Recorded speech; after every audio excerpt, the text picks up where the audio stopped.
হরে কৃষ্ণ। ভাগবত গীতা নবম অধ্যায় 5 নম্বর শ্লোক। ন চ মৎস্যানি ভূতানি পশ্য মে জগমৈশ্বরম ভূত ভিন্ন চ ভূতস্থ মমাত্মা ভূত ভাবনা।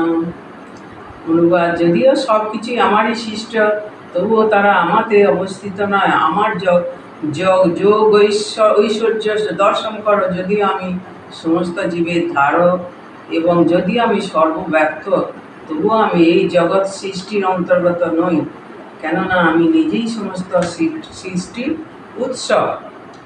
ভগবান শ্রীকৃষ্ণ এখানে বলেছেন যে সব কিছু তাকে আশ্রয় করে আছে। ভগবানের এই উক্তি ভ্রান্ত অর্থ করা উচিত নয়। এই জড় সৃষ্টির পালন পোষণের ব্যাপারে ভগবানের কোনো প্রত্যক্ষ সম্পর্ক নেই। কখনো কখনো ছবিতে দেখি গ্রিক পুরাণে আটলাস নামে অতিকায় পুরুষের গানে পৃথিবী ধারণ করে আছে। তাকে দেখে মনে হয় বিশাল পৃথিবী গ্রহটি ভার বহন করে অত্যন্ত ক্লান্ত, কিন্তু ভগবান শ্রীকৃষ্ণ সেভাবে ব্রহ্মাণ্ডকে ধারণ করেন না। তিনি বলেছেন, যদিও সব কিছু আমাদের আশ্রয় করে আছে, তবুও তিনি তাদের থেকে সম্পূর্ণ স্বতন্ত্র। হরে কৃষ্ণ। রাধে রাধে।